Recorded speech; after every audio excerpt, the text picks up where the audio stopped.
Welcome to the Inner Knowing podcast with Erin Rogers. We are going to take some time today to talk about my story, where I came from, how I got here. And the overall theme, ideally, is what we'll notice in what's shared is my intention of my own journey inwards to realize that I had all the answers I was seeking, and that you have the same for you, meaning you hold your answers and perhaps you need others to help facilitate the discovery, the inward journey. You don't want to walk alone. And while I don't know everything for sure, something I do know is that you hold your ultimate truth. There's nobody outside of you that knows your ultimate truth in greater connection, detail from your heart space than you do.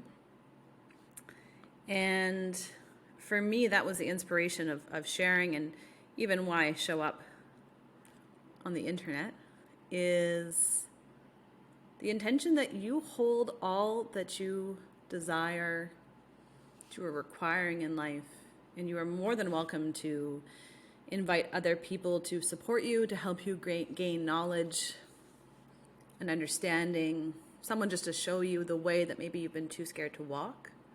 But they don't hold your truth. Perhaps they're just the person you feel like should facilitate your next step in the journey of your own discovery. And I get pretty upset when I see people selling, offering, creating any sort of illusion that they have an answer that is greater than the answer you hold for yourself. And so my own journey through this realization was an interesting one. I am the oldest of 4 kids. I come from a massive extended family. When I was 18 months old, I was burned by tea and hospitalized for a month, which I don't know if you've ever had anything that happened in your childhood that was maybe significant, but we would talk a lot about it. I would reference it. I could tell you the story of it, no matter how old I got. But it wasn't until the last year or so I realized it actually had an impact on me, meaning it was dictating a lot of my experiences, especially in relationship. We'll come back to that. I went to a religious school. I had a tight community. Everything was very known. My parents met at a very young age, got married very young. Almost, that concept of like leave it to Beaver. And I never fit. I'm sure most of you listening have your own version of never fitting. It felt like I was always trying to figure it out and fit in the mold. Instead of like learning the English language as a child, I memorized it. The teacher's like, that's an interesting skill she has. It was never quite the same as everybody else. And so that went on where I could really figure it out and fit in, but just didn't quite work. And so I went through my adolescence into my teen years, and by the time I was finishing high school, I was like, I fucking have had it. I still maintain to this day I love learning. I hate school. Maybe for the socializing, and had done well, but was like, I am fucking over this shit. And so luckily, an intuitive moment now that I realize I had, I was accepted into an exchange program. And funny enough, I wasn't accepted right away. And I was waitlisted. And this is one of the first bigger events I can remember in life where I remember being like, doesn't matter, I'll get in. And I got in with my first choice, which was very uncommon. And so at 17 years old, I moved to France for a year as an exchange student speaking no French. And to say it was a wild ride would be an understatement, but became fully fluent. And for the first time in my life, saw a reality outside the one I'd grown up in. And for me, I think this was a pivotal moment to realize, like, just because something was familiar doesn't mean it was for me. And it cracked open the possibility that there was something else outside that I could create in the world for myself. Was I that self-aware at the time? No, but it was very eye-opening because you live with host families, so you get like a real variety of life. I got so lucky to live with 10 host families instead of the normal 2 to 3. But my little Sagittarius soul was fine moving every 6 weeks at 17 and 18 years old. And went back to Canada. Was like, this is not it. But come from a long line of educators, so went to school, was like, fine, I can do university, but I don't like it. And then a year and a half later went to Australia, which is a very funny story, but basically to go figure out, like, what the fuck is up with being an adult. Anywhere from meeting men, let's be real, they probably were boys at the time, to like just figuring out how to be in the world without anyone else's structure. I didn't do well. It took me a while. I was definitely a bit of a hooligan figuring out the world, but later on found out that matched my human design perfectly. So did that, came back and was like, I'm not going back to the small town my parents were living in. Lived in Vancouver and kind of just committed to like, I should do the thing that I was told if I do it, I'll be happy. And since I had been 8 years old, I'd been making my own money. I was a pop bottle return hustler at 8 and did a bunch of jobs and always kind of made money and figured it out. And had this vision at 8 years old that I would own a house with a porch. Very interesting thing for an 8-year-old. But I got into a sales job and I was like, okay, great. Don't want to be a teacher, even though that was my only path laid out by my family. And I was like, I don't really know what the sales thing is, but it seems like I might be good at it. And so I took on this role and I was like, happiness is buying a home, finding a partner, having children. That was my whole criteria. I was like, great, perfect. This complete misery that I was living in to get there, I was like, doesn't matter because I will become happy once I acquire those things. Great, problem solved. So from 23 to 26, I worked like a fool. I worked long days, paid off debt, saved money, and at 26, I got pre-approved for a mortgage. Everyone I saw asked me if my dad was signing with me. Ooh, I was mad about that. And purchased this apartment because I lived in a very expensive city. And I remember I purchased the apartment, and the day I moved in, like 3 months later, was the worst day of my life. Because now the dream was gone. I had attained the dream. The hope was gone, and I realized, fuck, this ain't it. This is not the holy grail of happiness that I thought I would come to.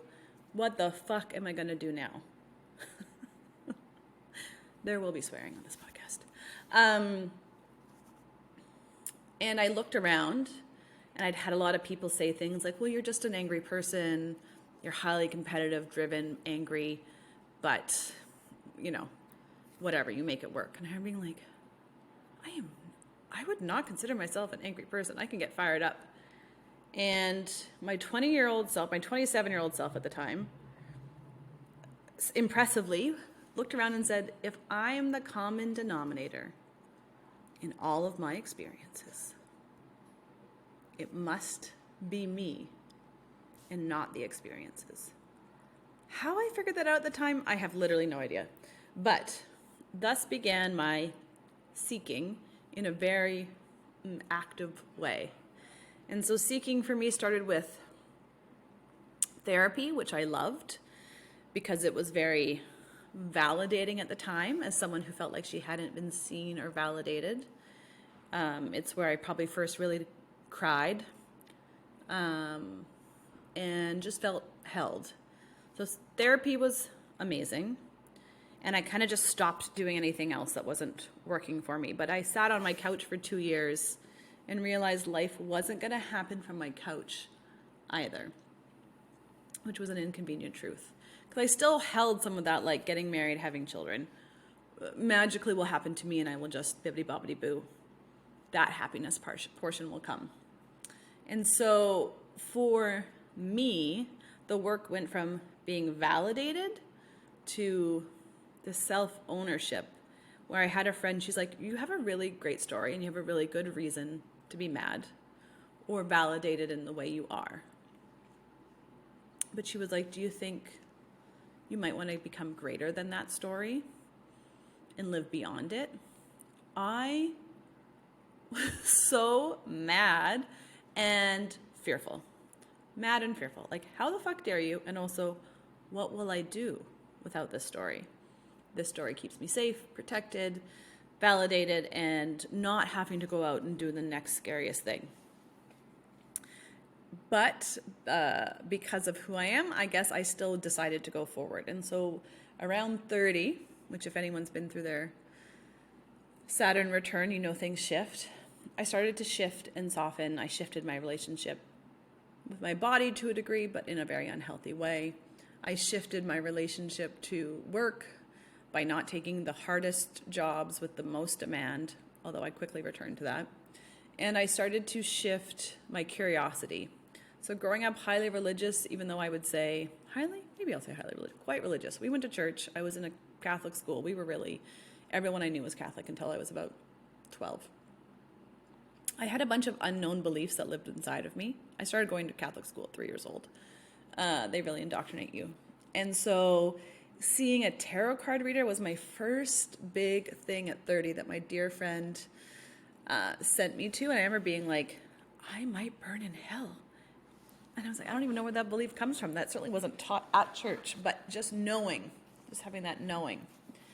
And so I went and I told her this story of being woken up, feeling pregnant. The whole thing was blue. I could feel the baby inside of me. And I knew the person that was pregnant. I messaged them. It took them maybe like a month or two to come back to me. But I basically messaged them the day they conceived. They were conceiving. She's like, yeah, babe, because you're highly intuitive. And I was like, I don't know. That sounds like witchcraft. What am I going to do with that? But it was the first time I started to take stock of all the things that had happened to me and how I'd had these wild visions. I was like, oh, I just thought it was deja vu, but I would know when it was going to happen. So it was precognition. And all these stories started coming out from my family. And thus began, maybe there's something else for me outside of this very, I will just say from my own experience, Capricorn existence. Of make the money, acquire the assets, become a workaholic, find the partner, make the family. To me, that's very traditional. And nothing about me and my actual essence, I would say, is traditional whatsoever. And so I started going to events. Let me tell you, Tony Robbins became my favorite person, just that kind of stuff. If I could just get excited enough and change. And I did a lot of those workshops, but I kept butting up against, where's the answer? I would always say, I feel like I have the key, but I can't find the door. And I thought I could just pay my way to the door. If I just paid for enough sessions or realizations or meditations or breath work or therapy, or I found the right partner, because listen, that was still my toxic trait, the answer would come. That's all that was missing. If I could just this and that, because I'm a highly mental person, for better or worse. And things in my life started to shift as I was like, okay, well, maybe I'm kind of intuitive. Maybe I'm kind of this thing. And by 35, I was like, okay, fucking something's got to change. I had bought my second property. Wasn't any happier, although it was way nicer. So I did love that. But I was like, is this life? This is it? This isn't going to hit. I'm not meeting my life partner. I'm working all the time. And this just isn't joy. And this is around the time I started really thinking about, I had gone to makeup school part-time while I was working, because I started to use the analogy that when I'm on my deathbed, what will matter more? The money I spent or the money I saved not trying the thing. And so, while maybe that might feel morbid to some of you, I think being aware of an end date at some point helps me make choices that are in deeper alignment for myself. So I did the makeup school, tried working less demanding job, tried the travel, just figuring out how and where I want to spend my money and what would support me in my own exploration. Because I do believe that I am my greatest asset, just like you are your greatest asset. And so if I invested in myself, I would get farther along. And then I was like, but this still isn't working. I was in a job and they just didn't see me beyond being an individual contributor. And I was pissed. But I was a victim to it. Meaning like, see me, pick me, know that I can do it. Even though I'm not acting as though, I'm not showing you any traits. And they did this 360 on me that, in my opinion, was savage. It was so brutal. It was like their way of shutting me down. Again, I don't know this for sure. This is just my opinion. And I remember being like, nah, bitch, this ain't it. Something has to change. And so another organization had been reaching out to me pretty consistently. And so I was like, I'm going to go for this. I'm going to tell them what I'm looking for. And then I'm going to show up in this job if I get the job. And I'm going to act as though I'm in the job that I actually want. And this is the thoroughfare. I'm going to stop taking things personally and do my best to see them more objectively. And I am going to like be softer and kinder with myself. And this was when I was starting to like, okay, I'm intuitive. There's things happening. Let's go and embrace these parts of myself. And the perspective shift worked. I came in day one. I was like, oh, this is not a very strong team environment. I'm going to be the one that brings everyone together. I got promotion after promotion. And listen, it was the right company to be at. But all those things, I went from individual contributor, then I got one person under me, and then two people, and then I convinced them I could be a manager. And then I was a great manager, so I got to do the next thing. And by the time I left, I think I was a senior manager or director. I was managing 2/3 of the company's hiring. I had overseen all the company's hiring at one point. I'd hired in 14 countries. I'd done all these things. And something that's really important for me on this journey that I've been on is like, get the thing you need when you're there. Meaning, what were the lessons I needed to learn or that I wasn't learning in other jobs, that if I fully embraced this job, I could get them, understand them, embrace them, embody them, so I didn't have to carry them forward again, because they just get harder when you carry them forward. And so for me, I was like, I'm going to just like max out and see if this HR and recruitment thing really isn't for me, because I'm good at it, but I never love it the way I want to. Or is it that I have to go figure out something else? And so I loved it. I got to travel to like London every 8 weeks and Toronto, and I got to go almost down to Mexico City and Australia and all these cool things. I loved everyone I worked with. I had the coolest team. We were doing interesting things, and I was getting the wildest job opportunities that were like offensively amazing. And it really helped me say, like, I feel as though I have done the most here, and it still isn't it. Which was a beautiful gift for when I did end up leaving that career, because there was no questions, right? I don't want to leave with a question. I want to have played full out, even if that's hard. But during this time, I got deeper and deeper into my spirituality, meaning reading obsessively, going to experiences, doing breath work, doing meditation. But I also, because I was working so much, was getting sicker and sicker. And near the end of this whole sort of experience, I guess it was 2019, I got really sick on a trip. And I was like, you know what? This is greater than physical illness. There is some sort of crazy amount of stress in my body that the combination means something's got to give. This has got to be spiritual and physical. And again, probably 4 weeks before that, I had been on a trip with a friend whose parent had passed away. And I was like, are you okay? They're like, yeah, I'm okay. And kind of just there to like help them just integrate, post that a big experience for them. But they looked at me and they were like, are you okay? And I was like, yeah, I'm great. And they're like, no, but are you okay? And I just lost it. I was like, I'm not okay. I don't know what to do. I've tried, and you should just know, when we get this into the future, I've tried every diet. Had a really long process with thinness is love. We were still in that process. I've tried every diet. I've got as thin as I've ever could be.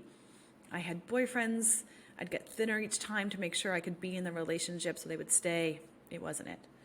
I'd tried all the work things. I'd worked my fucking ass off. I'd tried dating men, but it was always falling short. And I was like, well, I'm just not enough. And so it was like everywhere I looked in my life, I felt like I was trying the hardest, but I wasn't getting the thing that felt like true in my own heart. And I just said to her the same thing I said before. I have the key, but I can't find the door. And I think they said, like, don't do anything else outside of yourself anymore. You have to go inward. And I literally had a visceral reaction like, fuck you. That is the last place I want to go. What's inside of me is so painful. I don't want to go there. A month later, I get sick. I look up a doctor I used to have that I heard became a spiritual coach. What is life? And so I go and I book an appointment with this doctor who's no longer practicing as a spiritual coach. But I'm like, at least they'll be able to bridge the concept in my mind of this is not just physical, but I do probably need some physical support. This is spiritual. And so I get to this point and I sit in her chair.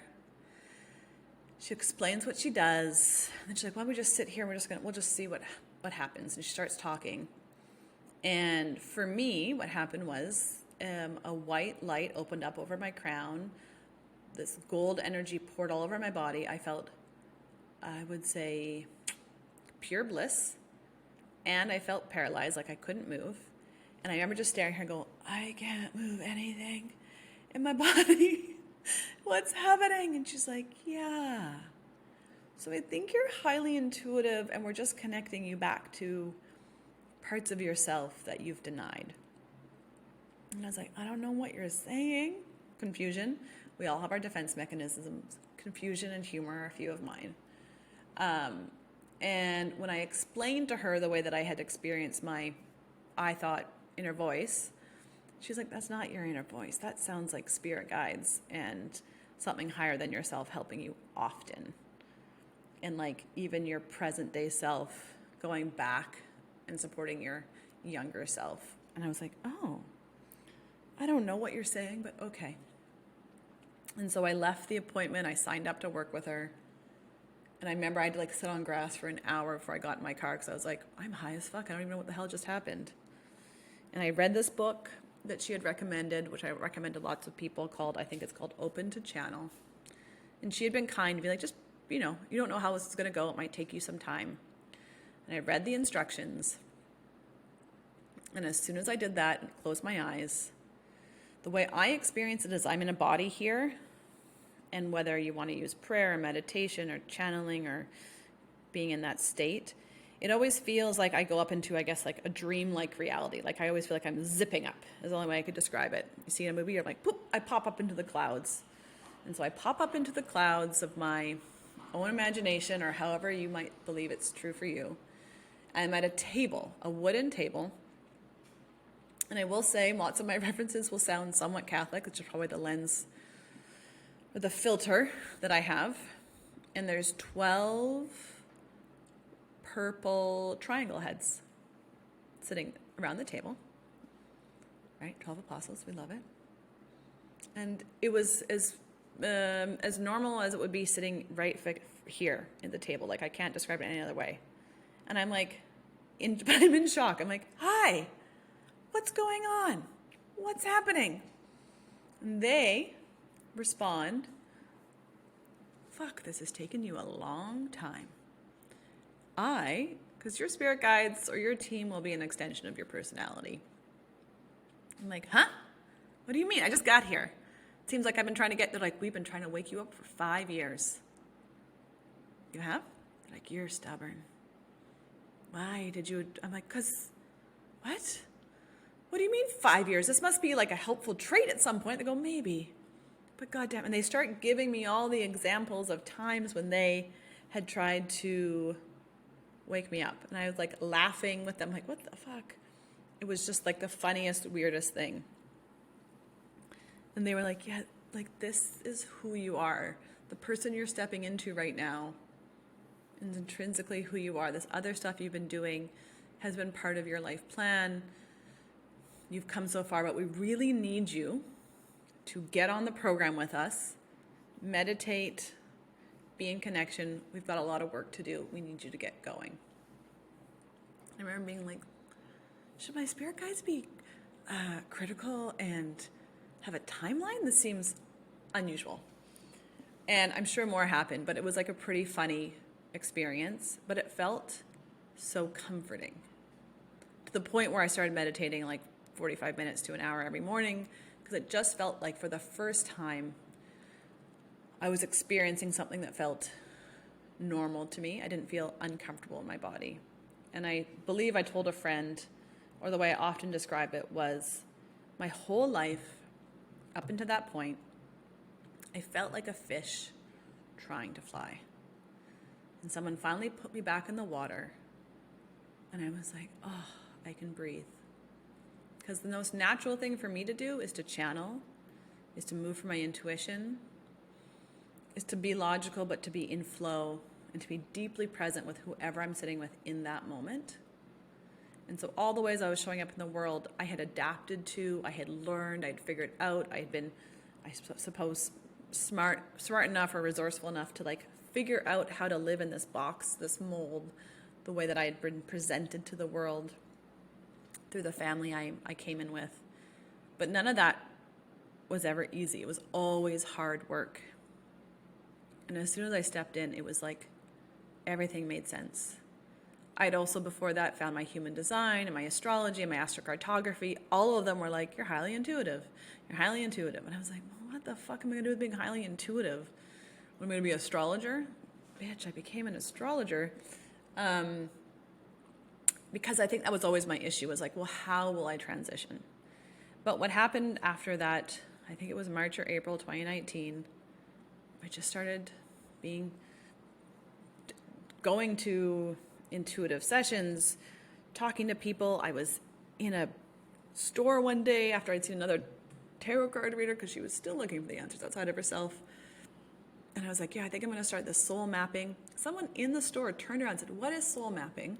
I gave an answer, and she bought a session on the spot. And I was like, okay, so something's really going on here. Got it. And by June of that year, a friend and I were going to a lake, and she was asking me a question in the car on the way there, and I answered in a way where she's like, what did you just say? I go, well, you know, like the answers that show up in your mind when you ask questions.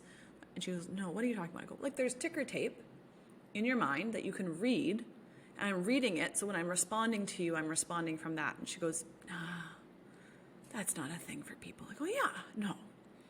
So we go to the lake. I end up channeling for her for 3 hours that day.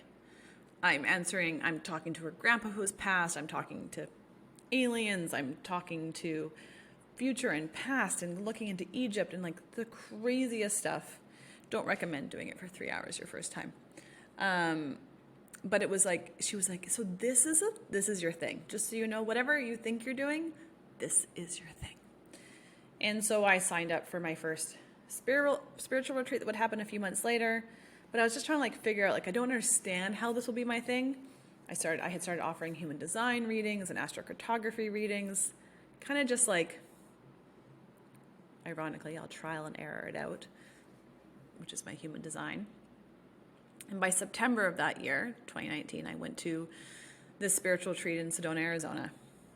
And I was like off the hook intuitive. It'd be like someone's like, oh, I can see a symbol. And I'm like, cool. I can see your spirit guides behind you with a fishing pole dropping the symbol. But like not knowing that this was like, to be honest, I think it was a bit triggering for some people. And that's fine. But just like could see through things. Like it was insane. And so as the whole thing wrapped up, I was like, okay, we've got to like figure out how to make this my career. In the next 3 to 4 years, I'll make a transition. As I'm leaving Sedona, my spirit guides tell me not to leave Sedona. I go, well, I'm not going to, it's expensive here. I got a flight. Like, I'm not going to not go.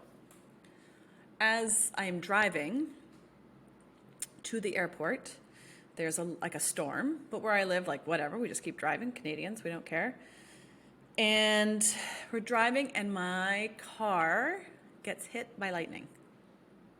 I have a passenger in the car, because otherwise I think I wouldn't have believed myself. A fire starts in the middle of the highway, because that's where the lightning, like, diverted. I don't know, dispersed. So it hit the highway. I was like, okay, Moses in the burning bush, which had been a theme that weekend. Hit the car, and it went up the left side of my body. Nothing like crazy, but it felt like my ankle was rolled. My eardrum had sort of felt like it popped, although it didn't. And my girl, she was like, what the fuck? I was like, what the literal fuck? And for whatever reason, I took it as like, you gotta change shit now, girlfriend. You don't have 3 to 4 years. You gotta like go home and quit your job. I was like, no, no, no.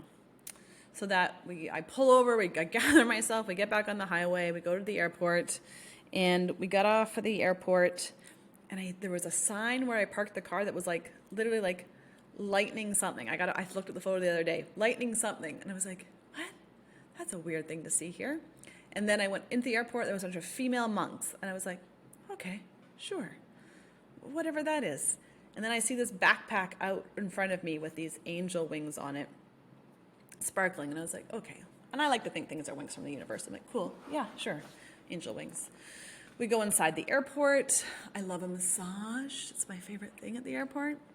And so me and this girl I've been in the car, I was like, why don't you go first? I'll sit over here and wait in this random part of this big airport there. And someone's giving an employee tour while I'm waiting, and all of a sudden they open up the break room door, and I look over, and the backpack is there, wings facing me, and I can hear my spirit guides laughing, being like, we're not fucking around, girl. Yeah, take that as a sign. We're with you. And I was like, oh, fuck me. I'm going to have to quit everything. And then the lightning grounded all the flights at the airport, and we had to stay overnight that night. And they were like, see? I was like, okay, listen, you guys are brutal, but thank you.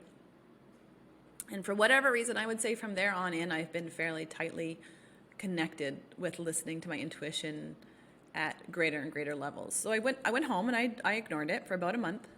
The pain in my body of ignoring it was so great that it's that whole idea of like pain of remaining the same becomes greater than the pain of change.